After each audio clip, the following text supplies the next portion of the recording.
Então, irmãos, acabamos de escutar essa longa narrativa do milagre, obrigado, Diácono, do grande milagre que Jesus realiza, trazendo Lázaro de volta à vida. Nós conhecemos bem essa passagem, não é? Essa passagem na qual Jesus se comove com o falecimento do seu amigo, né? Jesus que mostra esse coração humano que Deus quis ter quando se fez homem e veio para o mundo. Nós sabemos bem, meus irmãos, quem é esse Jesus? Esse Jesus que chora a morte do seu amigo e em seguida realiza o grande milagre. Mas sempre nos lembremos, Jesus não é um mágico, um milagreiro barato, que quer aparecer, que quer se mostrar, que quer exibir o seu poder. Sempre que Jesus realiza o milagre, Ele faz para surgir a fé. Então, sempre Jesus, né? Ou pede a fé no início, ou Ele colhe a fé como um fruto do milagre que Ele realizou. Pois muito bem, partindo desse princípio, partindo dessa compreensão, que todo milagre que Jesus realiza tem um para quê, e esse para quê é fazer surgir a fé. Vamos tentar entender, né, melhor, tentar extrair para a nossa vida diária, para o nosso cotidiano, o que esse evangelho pode nos ajudar a rezar. Em um dado momento, Jesus, conversando com Marta, ainda antes de realizar o milagre, diz para ela: eu sou a ressurreição e a vida. Quem crê em mim, ainda que morra, viverá. E todo aquele que vive e crê em mim, não morrerá jamais. Depois ele redargue: crês isto? E é sobre, né, dessa grande narrativa que escutamos, eu penso que uma chave de leitura espiritual importante desse evangelho está aqui. Eu sou a ressurreição e a vida. Ainda que alguém que crê em mim morra, terá vida, viverá. Meus irmãos, Jesus aqui então pede para Marta fé. Ele pede para Marta fé a fim de quê? A fim de gerar nela uma vida nova. Vocês percebem que a fé de Marta é uma fé claudicante, é uma fé que vacila. Ela não tem uma fé estreita, uma fé segura. Ela até acredita em Jesus. Ela até acredita que Jesus pode realizar milagres. Mas trazer alguém de volta à vida, ela não acredita não. Se o Senhor tivesse aqui, ele não tinha morrido. Ou seja, o Senhor podia até ter curado a doença dele. Mais adiante na narrativa, quando Jesus diz: tira a pedra, ela diz: Senhor, já cheira mal, fazem 4 dias. Vocês notam que a fé de Marta não é uma fé tão assim, né? Ela até acredita em Jesus, mas também não acredita tanto. Que está morto já, o Senhor devia ter vindo antes, não veio, nós já passou, vamos mexer com isso não. Entendem? Só que não é essa fé que nós somos convidados a ter, meus irmãos. Porque, repito, a vida que Jesus quer trazer para Marta, e para ti e para mim, é a vida de Deus. Mas Marta já tinha vida, quem estava morto era Lázaro. Muito bem, meus irmãos. Mas a morte que se fala aqui é um outro tipo de morte. É aquela que o profeta Ezequiel fala na primeira leitura. Nós temos aqui um recorte, né, dessa profecia de Ezequiel. Ezequiel, quando fala aqui desses túmulos, dessas sepulturas, que as pessoas de lá serão retiradas. Quando ele fala dos ossos ressequidos, dos ossos ressecados, dos ossos secos, ele está falando do povo de Israel. O povo de Israel que tinha perdido a fé. O povo de Israel que estava lá no exílio. Deus tinha prometido para o povo uma terra, mas o povo tinha perdido aquela terra. Então eles estavam exilados, sem fé, sem confiança em Deus. Israel tinha deixado até mesmo de observar a lei, que para eles era tão cara. Então, aquele povo estava morto. E nós, meus irmãos, muitas vezes, apesar de termos essa vida natural, podemos estar com o nosso espírito morto. Por isso que Israel precisava de ressurreição. Por isso que Marta precisava de ressurreição. Por isso que eu e tu precisamos de ressurreição. Nós, meus irmãos, precisamos dessa vida que Jesus pode nos comunicar. Jesus pode nos dar essa vida como deu a Marta e deu a muitos daqueles judeus que estavam ali. Depois que o morto sai, Jesus manda desamarrar os panos que o envolviam. Muitos judeus que tinham ido à casa de Maria e viram o que Jesus fizera, creram nele. Essa é a vida que Jesus deseja nos dar, o dom da fé. Mas o dom da fé é operante, o dom da fé que faz acontecer, não uma fé morna, uma fé fraca, uma fé fria, uma fé que não tem obras. Como nos ensina São Tiago, mostra-me a tua fé sem obras, que eu te mostrarei a minha fé com obras. Esse papo, essa conversa de que basta a fé, basta acreditar, basta dizer que crê em Jesus, que você já está salvo, é mentira. É tão mentira que São Tiago nos chama a atenção. Mostra-me a tua fé sem as obras, que eu te mostrarei a minha com obras. Ou seja, uma fé operante, uma fé que faz acontecer, não uma fé vazia, não uma fé fria. E repito, é isso que Jesus quis gerar em Marta. A ressurreição que ele faz acontecer no coração de Marta, o dom da fé que ele comunica a ela e aqueles judeus que despertaram para a fé. Eu digo a vocês, é muito maior, é muito mais impressionante, muito mais importante do que o fato dele ter trazido Lázaro de volta à vida. Porque a vida que Jesus deu de volta a Lázaro, em algum momento ele perdeu. Vocês concordam comigo? Que Lázaro em algum momento morreu? Ele morreu. Lázaro não está vivo ainda hoje. Então aquele dom que Jesus havia comunicado a Lázaro, mandando ele sair para fora, dando aquele grito, não é? A tradução para o português, ela perde um pouco a força, né? Com voz forte. No original do grego, é um grito. Vem para fora. Todo mundo ficou impressionado com aquilo, mas o que aconteceu no coração dos judeus, que passaram a acreditar em Jesus, é muito mais importante, porque eu repito, o dom de Jesus trazer Lázaro de volta à vida vai passar. Muitas vezes, meus irmãos, nós queremos de Jesus somente esses dons passageiros. Nós muitas vezes somos como Marta. Eu acredito que Jesus pode curar o meu irmão. Eu acredito que Jesus pode dar um emprego para o meu marido. Eu acredito que Jesus pode libertar o meu filho. Mas muito mais do que isso, meus irmãos, Jesus quer gerar em nós. Ele quer nos dar a fé para nós carregarmos essa fé nesta vida em direção à eternidade. Para termos uma vida que nós nunca tivemos, nem nunca poderemos ter, senão Ele nos dando essa vida. Meus irmãos, esse dom da fé, nos lembremos dos evangelhos dos últimos 2 domingos. Essa fé que Jesus comunica, é como aquela água que Ele deu para a mulher no poço da Samaria, de quem dela bebesse, não teria mais sede. Era aquela comida que Ele poderia fornecer aos seus discípulos, de quem dela comesse, não teria mais fome. É isso, meus irmãos, que Jesus quer nos dar. Ainda que nós estejamos nessa igreja, ainda que nós frequentemos as missas, pedindo pouco para Jesus, pedindo migalhas para o Senhor, aquilo que Ele deseja nos dar, nos conferir, meus irmãos, é muito mais, é muito maior, é a vida eterna, meus irmãos. E eu digo uma coisa a vocês, quando Jesus fala, até os mortos escutam. Mortos, eu e tu, na morte da nossa preguiça, na morte do nosso egoísmo, na morte da nossa infidelidade, na morte da nossa avareza, na morte, enfim, de todos os nossos pecados. Quando Jesus fala, quando Jesus grita, Lázaro vem para fora, o morto escuta e obedece. E nós, meus irmãos, e nós, será que nós escutamos o grito de Jesus? Que ecoa em nosso peito, que ecoa em nosso coração. Vem para fora, eu repito, do teu orgulho. Vem para fora da tua ganância. Vem para fora do teu egoísmo. Te põe de pé. E o que acontece imediatamente depois que Jesus manda Lázaro vir para fora? Ele diz, desatai os panos.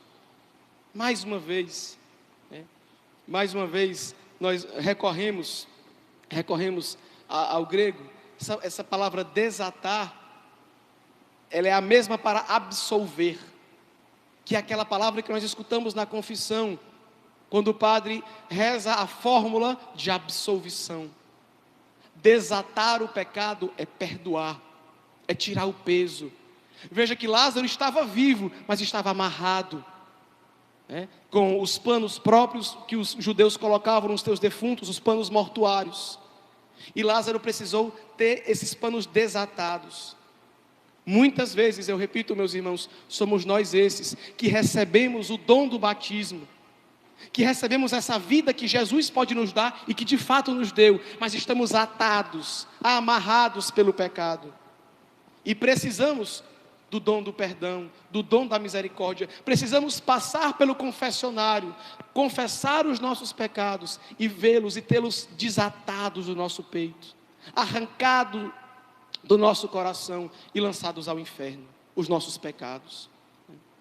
Então, essa experiência, e aí, Miguel? Essa experiência que nós vivemos, meus irmãos, no confessionário, ela é fundamental para a nossa vida cristã.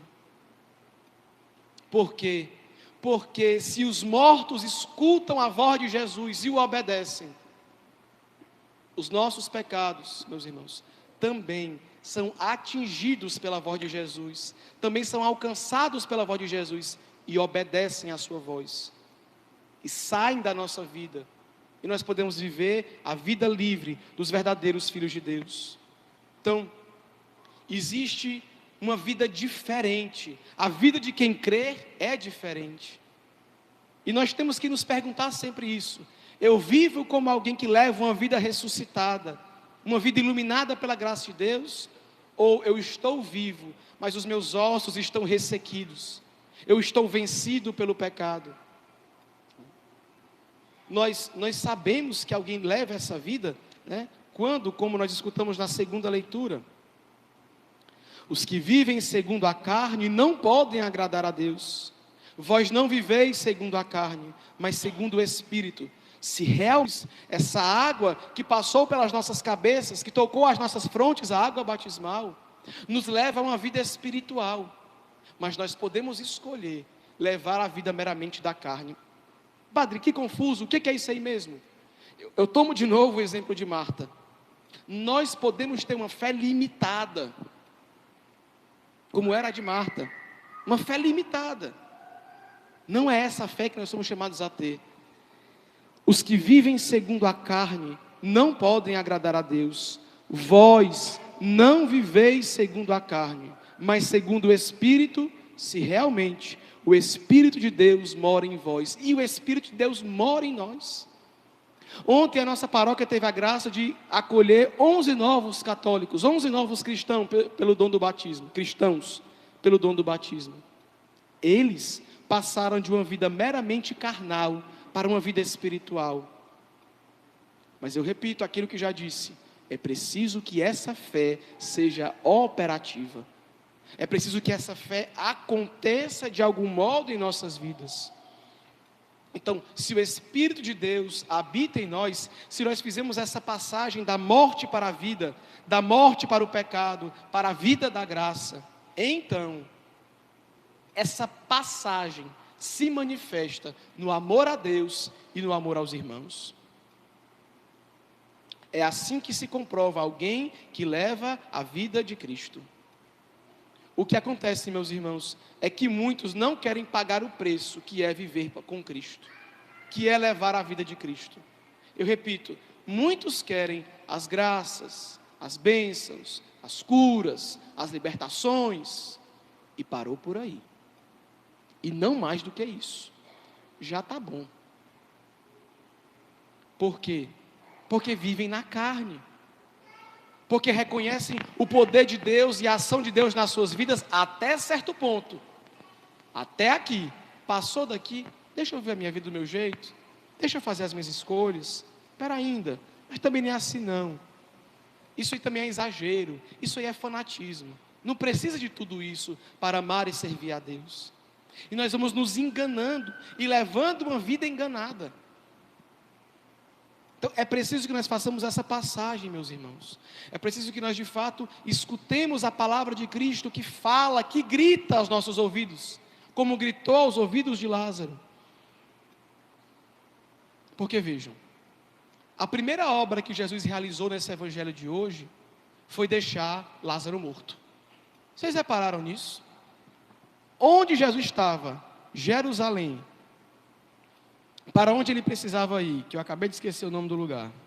Betânia. Eram 3 quilômetros. 3 quilômetros é daqui para onde? Daqui para aquela escola nova ali da BR? Deve ser. Jesus podia ter parado o que ele estava fazendo, ido lá, curado Lázaro, depois voltado. Não era não? Não podia não, 3 quilômetros. Era do lado, era vizinho. O que era que ele estava fazendo tão importante que ele não podia curar o amigo dele? A primeira obra que Jesus faz é deixar que Lázaro morra. Por quê, meus irmãos? Porque nós temos que entender que as Escrituras, elas têm para nós símbolos e sinais. É preciso que você deixe o homem velho morrer, passar, ficar para trás. É preciso que nós de fato demos conta disso, meus irmãos. Eu preciso vencer o homem velho. Eu preciso querer a libertação de Deus. Eu preciso abandonar o pecado. Então, a primeira obra que Jesus faz nesse evangelho de hoje é deixa ele morrer. No sentido de que eu posso resolver. Então, se quando você escuta as Sagradas Escrituras, quando você escuta a pregação da igreja, você se assusta com isso, você acha que é demais, acha que é exagero, acha que não é para você, pense nisso. É preciso que você tenha coragem suficiente para deixar o homem velho morrer. Dói. Lázaro estava já fedendo o seu corpo morto. Deixar práticas antigas, deixar paixões mundanas, dói, machuca, parece que é ruim. Nós rejeitamos muitas vezes isso. Mas se o homem velho não morrer, Jesus não poderá trazer para fora e desatar o homem novo, fazer nascer o homem novo, o homem ressuscitado. Ele não poderá fazer isso acontecer, meus irmãos. Então, nessa Santa Missa nós precisamos permitir que Deus, nosso Senhor, fale no nosso peito, fale no nosso coração. Ouça, creia, peça força a Deus. Eu quero, Senhor, largar esse pecado. Eu quero, Senhor, levar essa vida nova, mas eu não consigo sozinho, Jesus. Me ajuda, Senhor. Para que essa ressurreição, que é tão importante, aconteça na sua vida. Eu sou a ressurreição e a vida. Todo aquele que crê em mim não morrerá. E aquele que vive e crê em mim, ainda que morra, viverá. Ele diz isso para Marta e termina perguntando: crês nisto? Você crê nisso? A sua vida é um sinal de quem crê nisso? Era essa pergunta que eu queria deixar para você hoje. Nós estamos abrindo hoje a última semana da Quaresma. Próximo domingo celebraremos o domingo de Ramos e da Paixão do Senhor.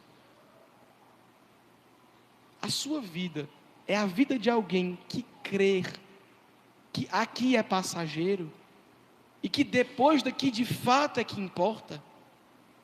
Você conduz a sua vida, os seus negócios, a sua amizade, a criação dos seus filhos, o respeito para com o seu marido, para com a sua esposa, o seu trabalho, acho que eu já disse. Você conduz essas coisas de acordo com essa verdade? Ou você quer viver aqui, agora, ter a recompensa ontem, para já? Marta queria ver o seu irmão vivo, mas não tinha fé suficiente para isso. Jesus realizou um grande milagre e certamente despertou no peito de Marta a fé. O que Deus ainda tem que fazer por você, na sua vida, na sua história, na sua família, sendo que Ele já deu a vida dEle por você, já derramou todo o seu sangue para você? O que mais Ele poderia ter feito? O que mais Ele pode fazer? O que mais Ele pode te dar? Por isso fica a pergunta: você crê na vida eterna? Porque crer na vida eterna gera consequências nessa vida atual. Louvado seja nosso Senhor Jesus Cristo.